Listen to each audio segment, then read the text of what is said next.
우리가 지난주에 하나님께서 우리에게 구원의 은혜를 주시는 외적인 방편, 그러니까 은혜의 방편, 은혜의 통로요 수단이 되는 두 번째 것으로 성례에 대해서 개괄적으로 살펴봤어요. 그리고 성례에는 두 가지가 있다고 그랬죠. 자, 그래서 우리가 164번 다시 한번 읽어봅시다. 그리스도께서 새 언약 아래에 있는 교회에 성례를 몇이나 제정하셨는가? 여러분 읽어볼까요? 시작. 그리스도께서는 새 언약 아래에 있는 당신의 교회에 그 성례, 그 세례와 성찬을 제정하셨다. 네, 그래서 이 성례, 세례와 성찬을 통하여서 하나님께서 우리에게 이 구원을 날마다 부어주신다, 또 채워주신다, 일깨워주신다, 우리가 그렇게 배웠습니다. 자, 그렇다면 이제 구체적으로 나가는 거예요. 오늘은 세례에 대해서 함께 살펴보도록 하겠습니다. 165번 문답입니다. 세례는 무엇인가? 여러분 답을 한번 읽어볼까요? 시작. 세례는 새 언약의 성례인데 그리스도께서 성부와 성자와 성령의 이름으로 씻도록 제정하셔서 당신들이 자신에게 접붙임을 받으며 당신의 피로 정결함을 받고 성령으로 거듭나게 되며 양자가 되고 영원한 생명으로 부활하게 하는 징표요 인치심이 되게 하셨다. 세례를 받는 사람들은 그럼으로써 보이는 교회의 실체로 엄숙히 영접되며 전적으로 주님께만 속한 사람이 되겠다고 공적으로 고백함으로써 언약 관계에 진입하는 것이다. 네, 오늘 이것을 제가 좀 조목조목 좀 다 살펴보도록 하겠습니다. 먼저 세례를 누가 제정하셨고 또 어떤 방법으로 행하라 하신 것인지 우리 대유리 문답이 가르쳐 주죠. 누가 제정하셨어요? 예수 그리스도께서 제정을 하셨습니다. 그래서 우리가 성례라고 그랬잖아요. 성례는 주님이 제정하신 것만 성례입니다. 주님의 구속사역을 보여주는 것만 성례다 그랬어요. 자, 그러면 어떤 방법으로 하라 주님께서 말씀하셨어요? 성부와 성자와 성령의 이름으로 세례를 베풀라. 마태복음에 그렇게 말씀하셨죠. 그것을 우리 대우리 문답이 그대로 봐서 이야기하는 거예요. 그리스도께서 성부와 성자와 성령의 이름으로 씻도록 제정하신 것이다. 그래서 제일 중요한 건 뭐냐면 삼위일체 하나님의 그 거룩하신 이름으로 세례를 받는 게 핵심입니다. 그것이 이제 외적 절차로 이제 물로 씻는 그런 의식으로 이루어지는 것인데 그 물로 씻는 그 과정 가운데 정말 중요한 것은 성부와 성자와 성령의 이름으로 하는 것이 중요하다는 거예요. 마태복음 28장 19절 주님께서 이렇게 말씀하셨습니다. 그러므로 너희는 가서 모든 민족을 제자로 삼아 아버지와 아들과 성령의 이름으로 세례를 베풀고. 그래서 성부와 성자와 성령의 이름으로 우리가 그렇게 세례를 베풀고 있습니다. 자, 그러면 이 물로 씻는다는 것은 도대체 이제 뭘 의미하는 것인가? 목사님 보니까 뭐 침례교는 물로 이제 담그기도 하고, 그죠? 저 어렸을 때 저는 순복음교회였었는데 순복음교회도 물로 담그기도 하고. 근데 우리 장로교는, 우리 지금 장로교잖아요. 우리 장로교는 물을 이제 뿌리는, 끼얹는 어떤 그런 모습으로 이루어지는데 어떤 것을 의미하는 겁니까? 제가 물어볼 수 있어요. 침례교하고 우리하고 여기서 조금 해석이 좀 나눠져요. 침례교는 이것을 반드시 침수, 물에 잠기는 것으로 그렇게 받아들입니다. 그래서 이분들은 세례는 곧 침례고 침례가 세례인 거예요. 다른 방법으로 세례받는 건 그건 세례받은 것이 아니다. 뭐 약식, 뭐 이런 표현도 쓰는데 약식 세례다 이런 말도 막 쓰는데 그래서 침례교는 다시 침례를 받게 합니다. 침례교로 이제 교회로 옮기면요 다시 침례를 받아요. 심지어 목사님이라고 해도 침례교 목사가 되잖아요. 그럼 다시 침례를 받게 하는 그런 일이 있어요. 왜냐하면 이분들은 침례만이 세례인 거예요. 오늘 여기 물로 씻는 것은 바로 침례를 가리키는 거다 이렇게 말하는 거예요. 그런데 우리 장로교는 그렇게 가르치지 않습니다.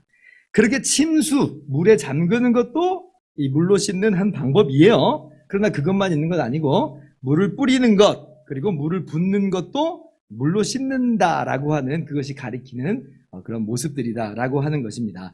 침수를 부정하는 게 아니라 반드시 침수인 것은 아니다. 또 침수가 정식이고 물을 뿌리고 붓는 건 약식이고 그런 뜻도 아니라는 거예요. 침수도 괜찮고 물을 뿌리는 것도 괜찮고 물을 붓는 것도 괜찮아요. 왜냐하면 이 세례라고 하는 단어, 물을 이제 물로 뿌린다, 잠기게 한다 이런 것이 성경에 여러 용도로 이제 쓰인 걸 볼 수가 있거든요. 마가복음 7장 4절인데 제가 한번 찾아와 봤어요. 또 시장에서 돌아와서도 물을 뿌리지 않고서는 먹지 아니하며 그 외에도 여러 가지를 지키려는 것이 있으니 잔과 주발과 녹그릇을 씻음 이러라. 여기 이제 유대인들의 관습에 대해서 말하고 있거든요. 근데 여기 보면 유대인들은 시장에 돌아와서 물을 뿌려야지만 먹는 거예요. 근데 여기에 물을 뿌린다라는 표현이 세례를 베푼다라고 하는 그 단어입니다. 그 단어예요.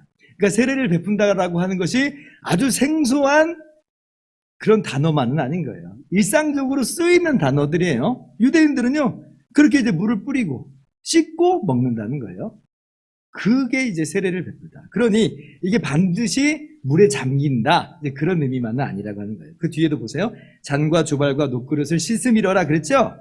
여기 씻음이러라도 세례를 베푼다라고 하는 그거의 명사형입니다. 한마디로 세례라고 하는 그런 명사가 씻음이라고 하는 명사인 거예요.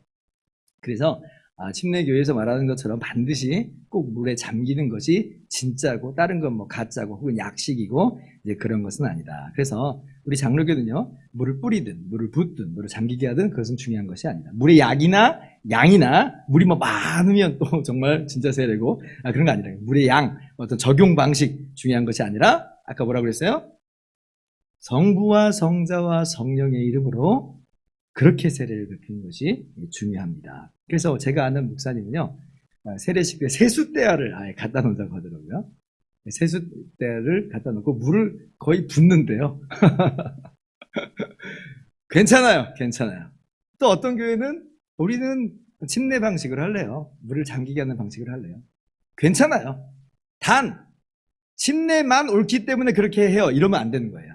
그러면 안 되는 거예요. 우리 장로교는 그러면 안 되는 겁니다. 우리는 침례도 괜찮고 물을 뿌려도 괜찮고 물을 부어도 괜찮고 다 괜찮아요. 오직 성부와 성령의 이름으로, 성자와 성령의 이름으로 세례를 받는 것, 이게 중요하다는 걸 여러분 아시면 되겠습니다. 자, 그러면 세례의 의미가 이제 무엇인가를 살펴보는 거예요. 세례의 의미가 뭔가.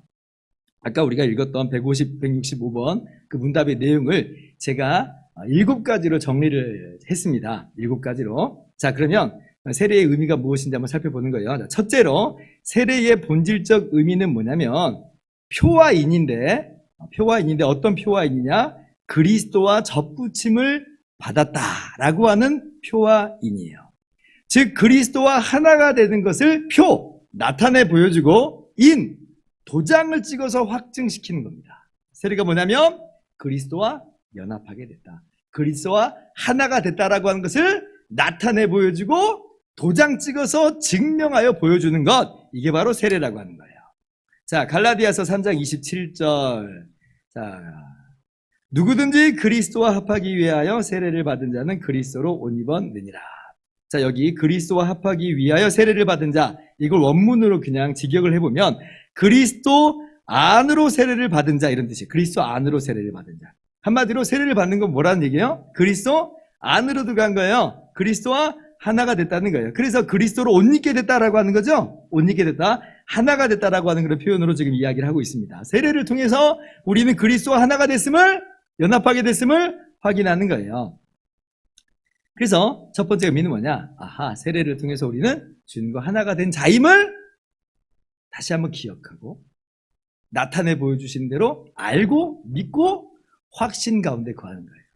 그래서 세례는 정말 중요하다. 우리가 그렇게 알 수 있어야 됩니다. 두 번째, 세례는요, 주님과 하나가 되는 그 표와인이라고 그랬잖아요. 그 연합의 결과 또 어떤 표와인이 되냐면 완전한 죄 용서를 받았음에 대한 표와인이 되는 겁니다. 우리가 주님과 하나가 돼서 완전히 죄 용서 받음을 세례를 통해서 나타내 보여주신 바대로 보고 도장을 찍으신 대로 알고 라고 하는 거예요. 대요림답이 제시하는 성경 구절이 있는데 제가 이게 더 좋은 것 같아서 좀 다른 구절을 찾아봤어요. 사도행전 2장 38절 보면 베드로가 이르되 너희가 회개하여 각각 예수 그리스도의 이름으로 세례를 받고 죄사함을 받아라. 오해하지 말 것은 세례 자체가 죄를 사해 주는 것은 아니라고 그랬어요. 제가 지난번에 설명을 했습니다. 이 성례는 외적인 은혜의 수단이라고 여러 번 말씀을 드렸어요. 그래서 세례 안 받으면 죄사함 못 받은 거냐? 그런 건 아니라고 했습니다. 그러나 바르게 세례가 베풀어졌을 때 그것은요, 세례받은 자에게 내가 완전히 죄 용서 받았다는 것을 분명하게 깨닫고 확인하고 보는 시간이에요. 그것이 바로 죄사함의 표와인이 된다는 거예요. 그래서 우리 세례 받은 사람들은 그리스도와 연합하게 됐고, 내 죄가 완전히 용서받았음을 확신하고 그렇게 우리가 감사와 찬양으로 나아가게 되는 것입니다. 죄 용서받는다, 이게 당연한 이야기인 게요. 한번 생각해 보세요. 주님과 연합했다는 게 주님이 뭐하고 연합했다는 거예요? 주님과 하나가 돼서 주님의 죽으심과 연합했다는 말이잖아요. 그죠? 주님과 주님의 죽으심과 연합했다는 말은 주님의 죽음이 누구의 죽음이 된 거예요? 나의 죽음이 됐죠? 그러면 내 모든 죄값이 거기서 다 치러진 거예요. 주님의 죽으심으로 내가 죽었으니 죄가 나에게 관계될 게 없잖아요. 죄값을 치른 거예요. 그래서 우리는 완전히 죄 용서 받았어요. 그래서 세례를 받은 우리는요, 영원히 단번에 완전한 죄 용서를 받았음을 주님께서 세례를 통해서 보여주셨어요. 확신하세요. 믿으시고 그렇게 우리가 감사로 나아가기를 바랍니다. 자, 세 번째 세례는 또 어떤 표와 인이 되냐면 그 연합의 결과, 주님과 하나가 됨에 대한 연합의 결과, 거듭남, 새 생명이 된 것에 대한 표와 인이다라고 하는 거예요. 디도서 3장 5절 말씀. 자, 여러분 같이 한번 읽어봅시다. 시작. 우리를 구원하시되 우리가 행한 바 의로운 행위로 말미암지 아니하고 오직 그의 궁휼하심을 따라 중생의 씻음과 성령의 새롭게 하심으로 하셨나니. 여기 중생의 씻음이라고 하는 표현이 나오죠. 세례가 지칭하는 실제예요. 세례가 뭘 지칭하느냐라고 할 때 중생의 씻음을 지칭하는 거예요. 그것이 외적으로 나타내 보여주는 게 세례로 세례를 받는 걸로 나타나는 거예요. 자, 그래서 이 세례는 주님과 연합함으로 말미암아 주님과 함께 죽음과 연합했다고 그랬잖아요.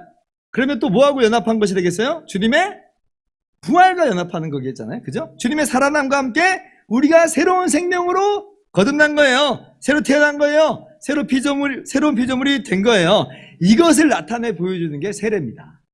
이것을 우리에게 도장 찍어서 보여주는 게 세례예요.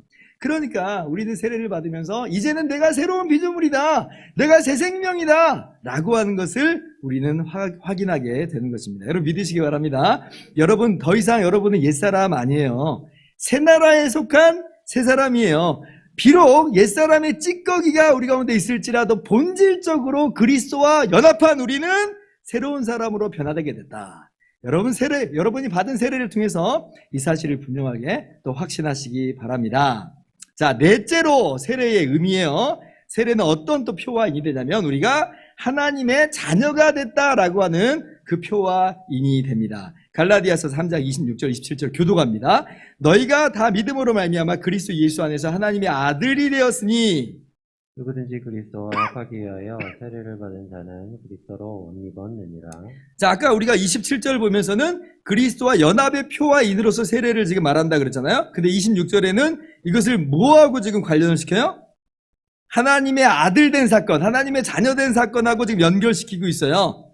즉 세례를 받은 자들은 그리스도와 연합하게 됐다고 하는 인과 표와 인을 받은 건데, 그것은 다시 한 번 더 말하자면 하나님의 자녀가 된 것에 대한 표시고 그리고 도장이다라고 하는 것을 우리에게 지금 말씀하고 있는 것입니다. 그래서 우리가 이 세례를 통해서 확인하는 건 뭐냐? 우리가 하나님의 자녀가 됐구나. 이게 네 번째 이제 세례의 의미예요. 자, 다섯 번째. 세례는 또 어떤 이제 표와 인이 되냐면 장차 우리에게 있을 영원한 부활에 대한 표와 인이 됩니다. 로마서 6장 한번 가보는데, 로마서 6장 보면 세례의 어떤 의미에 대해서 아주 유명한 구절이 나와요. 로마서 6장 3절부터 5절 교독합니다. 무릇 그리스도 예수와 합하여 세례를 받은 우리는 그의 죽으심과 합하여 세례를 받은 줄을 알지 못하느냐? 그러므로 우리가 그의 죽으심과 합하여 세례를 받음으로 그와 함께 장사되었나니 이는 아버지 영광으로 말미암아 그리스도를 죽은 자 가운데서 살리심과 같이 우리로 또한 새 생명 가운데서 행하게 하려 합니다. 5절 같이요. 만일 우리가 그의 죽으심과 같은 모양으로 연합한 자가 되었으며 또한 그의 부활과 같은 모양으로 연합한 자도 되리라. 자, 보세요. 3절 보면 세례는 주님과의 연합의 표와 인이다. 다시 한번 그런 의미가 나오고 있죠. 그래서 주님의 죽으심이 우리의 죽음이 된다 그랬어요. 그리고 주님의 부활과 함께 우리가 새로운 피조물, 새로운 생명이 됐다 그랬어요. 자, 그런데 5절 보세요. 5절 보면 우리가 주님의 부활과 같은 모양으로 그렇게 되리라 이렇게 이야기합니다. 이것은 현재 얻은 우리의 부활 생명을 말하는 것보다는 무엇을 가리키는 것 같아요?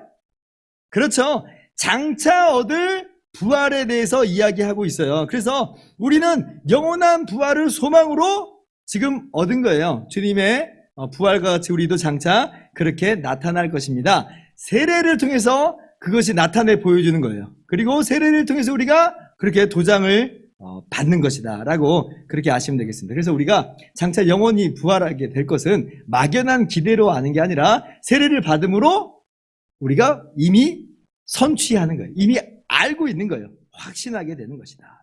다시 한번 말씀드립니다. 지금 우리가 부활 생명 우리 그럼 없는 거냐? 새 생명이 우리 가운데 없는 거냐? 그런 거 아니라고 그랬어요. 아까 분명히 이야기했어요. 우리는 새로운 생명이에요. 부활 생명을 얻은 거예요. 그리고 장차 영원한 부활로 나타나게 될 것이다. 세례가 바로 그것을 우리에게 표시해주고 또 그리고 인친다라고 하는 것입니다. 여기까지가 세례의 의미 5가지예요. 크게 말하면 세례는 표와 인입니다. 표와 인.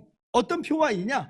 그리스도 예수 안에서 받은 우리의 구원을 나타내 보여주고 표고 그리고 인, 도장을 찍어주는 거예요. 그래서 우리가 우리에게 확신하게 하는 거죠. 자, 그럼 뭐예요? 어떤 표와 인이라고 했어요? 첫째, 그렇죠. 연합. 그리스도와 우리가 하나가 됐다라고 하는 표와 인. 둘째, 그렇죠. 우리가 죄사함, 단번에 영원히 죄사함 받은 것에 대한 표와 인. 셋째, 거듭남. 좋아요. 거듭남. 우리가 새 생명을 얻게 된 표와 인이다. 넷째, 그렇죠. 하나님의 자녀가 된 표와 인이다. 다섯째, 부활. 영원한 부활에 대한 표와 인이다. 이것이 바로 세례가 의미하는 것이다. 여러분 세례 받으셨죠? 다? 여러분 세례 받으시면서 이런 의미들을 마음 가운데 새기면서 받으셨지요? 그랬을 거라고 믿습니다. 분명히 그랬을 것이고, 그리고 잠깐 까먹었을지라도 다시 한번 우리가 다시 기억하는 시간이 됐을 겁니다. 그래서 세례는 우리가 받은 놀라운 구원에 대한 표와 인이다라고 하는 거예요. 자, 그런데 이제 세례의 의식이 담고 있는 2가지 의미를 추가적으로 더 살펴보도록 합시다. 아까 제가 7가지 이야기한다고 그랬잖아요. 6번째 세례는요, 보이는 교회의 일원이 되는 의식이에요. 보이는 교회의 한 지체가 되는 그런 의식이죠. 쉽게 말하면 입문의식과 같은 것이 바로 이제 세례가 담고 있는 내용이다라고 하는 거예요. 이거 다 맞물려 있는 거예요. 아까 주님과 연합했다고 그랬잖아요. 그러면 주님과 연합하는데 주님과 개별적으로 우리가 붙어 있는 거예요? 그렇지 않잖아요. 주님이 머리가 되시고 주님께서 몸을 두셨어요. 몸을. 주님이 머리이시고 하나하나 이렇게 붙어 있는 그런 개념은 완전 잘못된 개념이에요. 성경이 가르치고 있는 개념은 주님이 머리고 그리고 몸이 있는데 그 몸을 뭐라고 말해요? 교회라고 하는 거예요. 교회.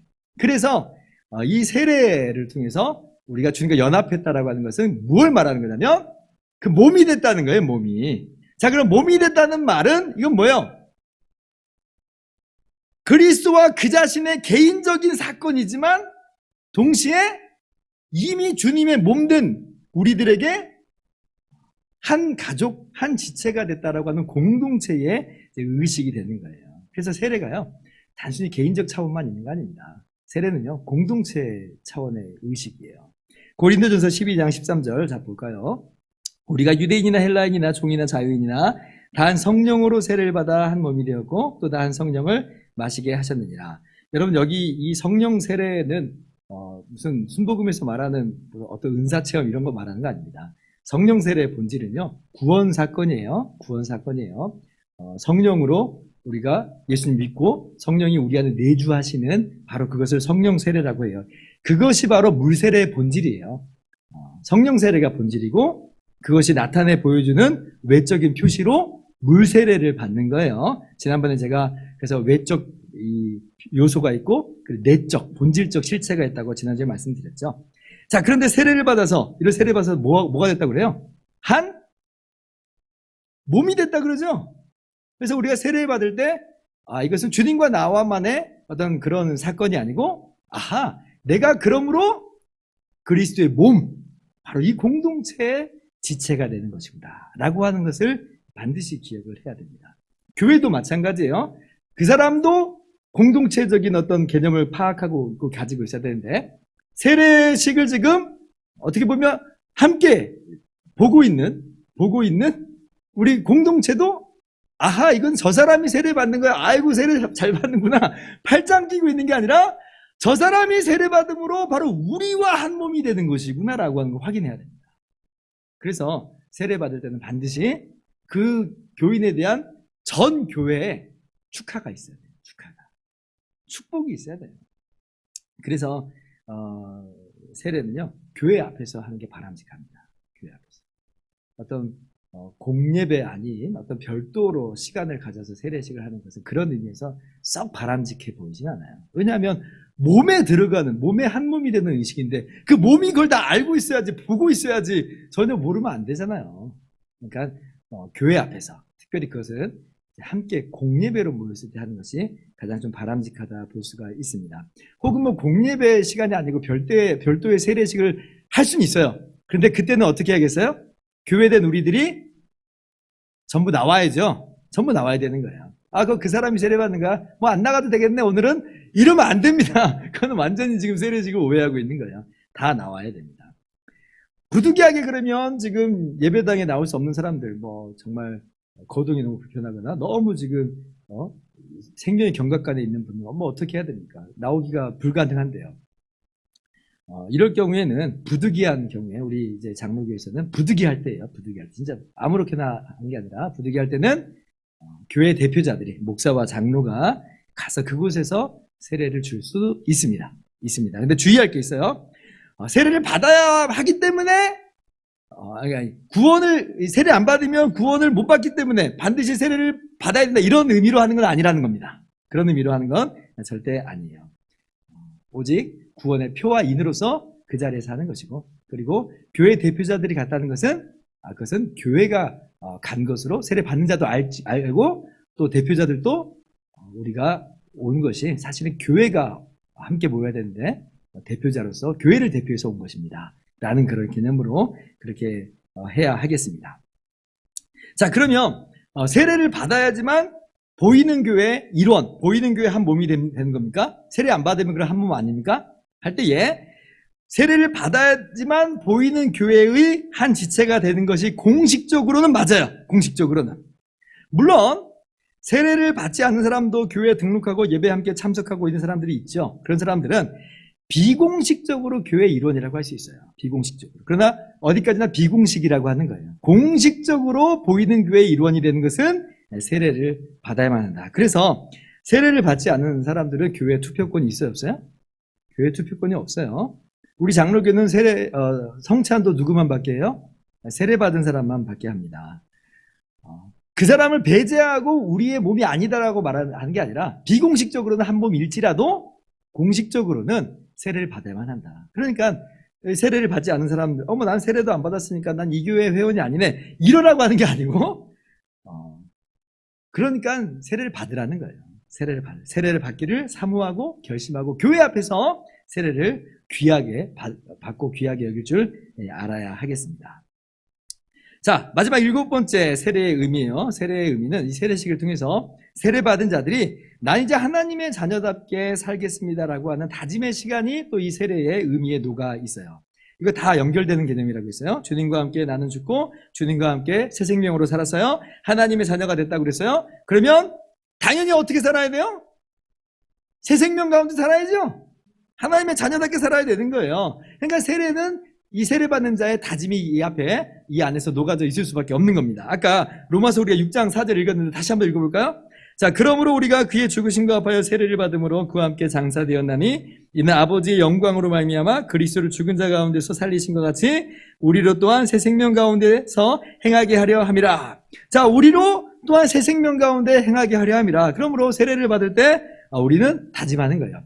우리가 세례식이 있을 때 우리에게 주신 은혜에 집중하느라고 이 부분이 종종 간과돼요. 물론 세례는 아까 구원의 표가 아니라고 했으니까 주신 은혜에 대한 감격과 감사가 이 안에 당연히 충만하게 있을 수밖에 없어요. 그러나 그것과 더불어서 아까 교회와 한 공동체가 된다는 것도 생각하고 또 뭐도 생각해야 되냐면 그러니 이제 나는 하나님의 자녀답게 살겠다, 새 생명 가운데 살겠다라고 하는 엄숙한 다짐이 이 세례식 가운데 있어야 됩니다. 물론 물론 내가 이렇게 완전히 살지 못하면 세례가 취소되는 거냐? 아니 이런 뜻 아니에요. 누가 감히 난 완전하게 그렇게 새 생명 가운데 행할 수 있겠는가? 그런 사람 없죠. 그러나 다짐은 있어야 되는 거예요. 다짐은 있어야 되는 거예요. 예를 들면 결혼식도 보세요. 결혼하고 나서 서로 부부가 서로 말다툼 안 해요? 싸운 일 없어요? 싸우잖아요. 결혼식하고 나서도 부부가 막 말다툼하고 싸우기도 하고 찬바람이 쌩 불고 막 그래요. 그럼 이제 부부 아닌 겁니까? 아니죠.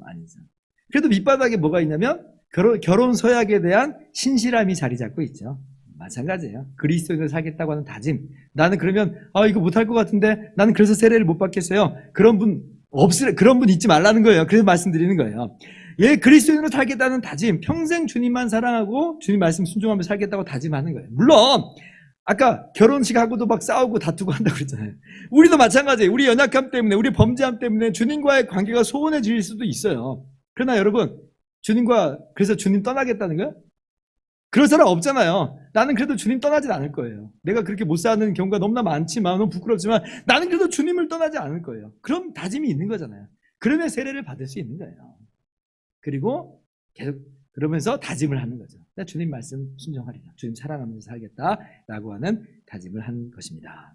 그래서 이 세례가 가지고 있는 본질적인 의미에 대해서 우리가 7가지로 정리를 했습니다. 세례는 구원의 은혜에 대한 표시, 나타내 보여줌과 도장인이라고 했어요.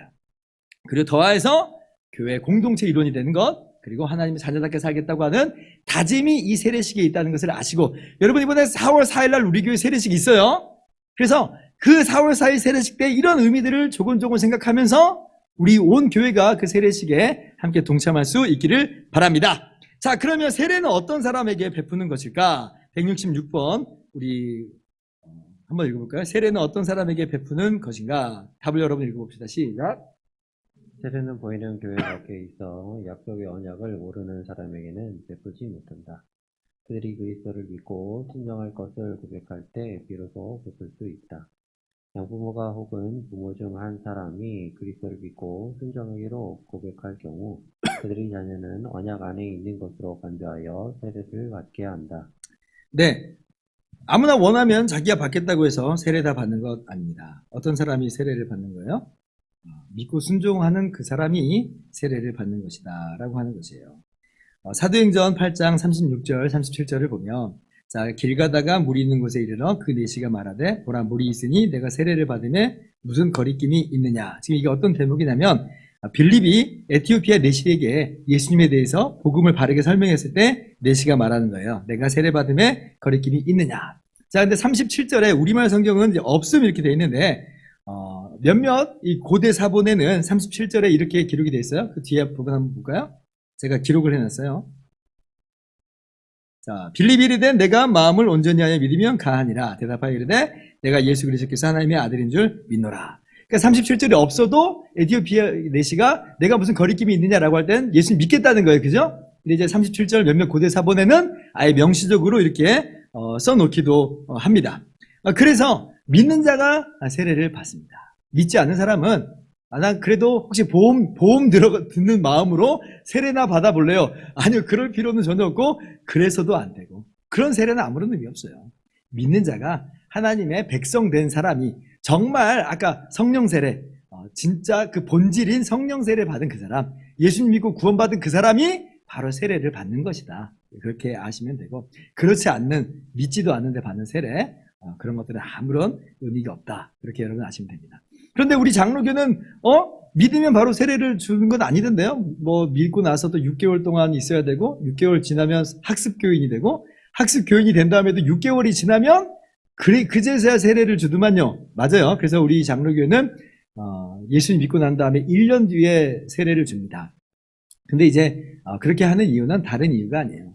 원칙적으로는 믿는 자면 정말 예수님을 나의 주와 구주로 영접한 사람이면 세례를 다 받을 수 있어요. 그런데 그 믿음이 참 믿음인지 아닌지는 잘 모르잖아요. 그냥 그때만 잠깐 감정에 치우쳐가지고 믿는다 해놓고 조금 있다가 나 교회 안 나가요 막 이럴 수 있잖아요. 그러니까 그의 믿음을 정말 참 믿음인지 점검하는 시간으로 그 1년간의 기간을 두는 거예요. 세례 못 받는다고 해서 구원 못 받는 거 아니니까. 세례는 귀한 것이긴 하지만 그렇습니다. 그래서 그 1년 동안의 점검의 시간을 두는 거고, 또 그 1년 시간이 또 교육의 시간이 돼서 그가 정말 참 믿고 그의 믿음을 다시 한번 확증하고 또 그 믿음이 성장할 수 있도록 하는 교육의 시간을 두는 거예요. 그래서 확증의 시간이요, 점검의 시간이요, 교육의 시간으로 이 세례 교육 기간을 1년을 두고 있다. 그 외에는 별다른 이유 때문에 그런 것은 아닙니다.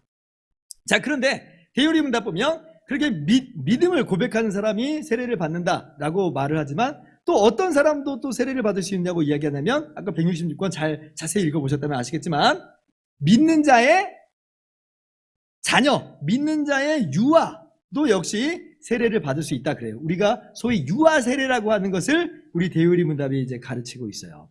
아니 목사님, 유아들은 믿음을 고백하지 않았잖아요. 이게 지금 그럼 어떻게 세례를 받을 수 있나요? 그래서 침례교는 유아 세례를 인정을 안 하죠. 그러나 우리 장로교는 유아 세례를 인정을 합니다. 자, 왜 그러냐면 아까 165번 문답 보면 우리가 하나님의 자녀가 되는 표와인이라고 그랬죠. 세례가. 그렇죠? 하나님의 자녀가 됐어요.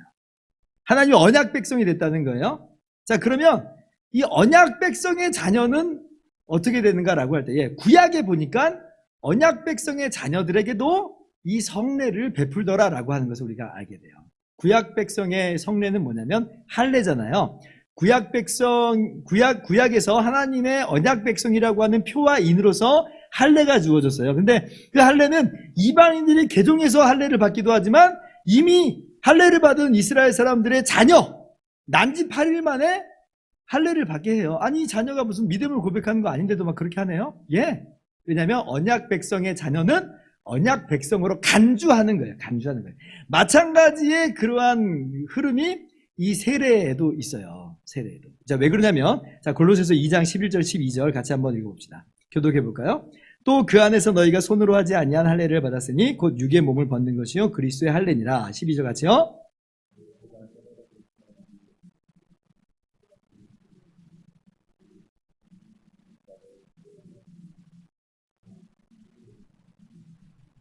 지금 세례 이야기를 하고 있거든요. 근데 그 세례를 지금 뭐라고 말해요? 손으로 하지 아니한 할례. 그러죠? 그리스도의 할례다. 이렇게 이야기합니다. 즉 세례가 이 할례의 의미를 계승하고 있는 거예요. 할례의 행위는 끝났어요. 더 이상 우리 믿는 사람들 뭐 종교적 의미로 할례를 받지 않아요. 뭐 위생적 의미로 할례를 받긴 하지만 더 이상 우리에겐 종교적 의미는 없습니다. 그런데 이 할례의 행위는 이제 끝났지만 세례로 대치됐지만 할례의 의미는 세례가 그대로 받고 있는 거예요. 그리스도의 할례다 그렇게 이야기하잖아요. 왜냐하면 똑같거든요. 할례가 구약에서 그리스도의 백성, 하나님의 백성이라고 하는 표와 인이라고 했잖아요. 그리고 세례는 마찬가지로 신약에서 우리가 하나님의 자녀가 됐다고 하는 표와 인이기 때문에 그렇습니다. 그래서 우리는 구약 백성이 자신들의 자녀들에게 할례를 베푸는 것 같이 우리 신약 백성들, 신약의 하나님의 백성들도 마찬가지로 우리의 자녀가 하나님의 백성으로 간주하여 세례를 줍니다. 그렇기 때문에 유아 세례는 그 유아 자신의 세례이기도 하지만 또 동시에 누구에게 강력한 책임과 의무를 부여해 주는 거냐면 부모에게 신앙교육에 강력한 책임과 의무를 부여해 주고 있어요. 어떤 의무요? 이 아이는 하나님의 언약 백성입니다. 이 아이는 하나님의 자녀입니다. 내게 맡겨주신 자녀에 불과합니다. 그러므로 나는 하나님의 자녀답게 양육하겠습니다. 이러한 다짐이 유아 세례 안에 반드시 녹아 있어요. 우리 스스로 돌아봐야 됩니다. 유아 세례자들의 부모님들이 돌아봐야 돼요. 나는 내 자녀를 어떻게 양육하고 있는가? 내 자녀로 해서 내 마음대로 키우고 있는가? 그럼 잘못 키우고 있는 거예요. 이 아이는 하나님의 자녀이므로 하나님의 뜻대로 하나님의 방식대로 키우겠습니다 라고 하는 것이 유아 세례자의 부모의 마음이어야 됩니다. 이렇게까지 생각해 본 적이 없는데 이 유아 세례가 담고 있는 내용이 바로 그런 것들이에요. 유모와 같은 마음으로 키워야 돼요. 유모와 같은. 유모라고 하니까 막 애정도 안 주고 그러란 얘기가 아니라 참 아버지가 되시는 아버지 하나님의 뜻대로 방식대로 키우겠다. 한국 교계가 이 부분을 많이 놓쳤어요, 사실은. 그냥 신앙적인 부분은 교회에 맡기고 나는 사회적 부분을 책임지겠습니다. 이런 식으로 이분화돼 버렸어요. 잘못됐습니다.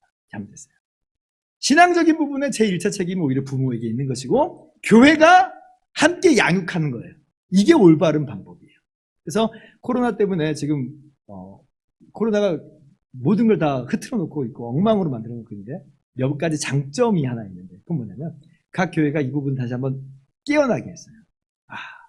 이게 지금 가정에서 신앙교육하는 게 1차적이고 본질적인 부분이었구나 라고 하는 걸 깨닫게 했습니다.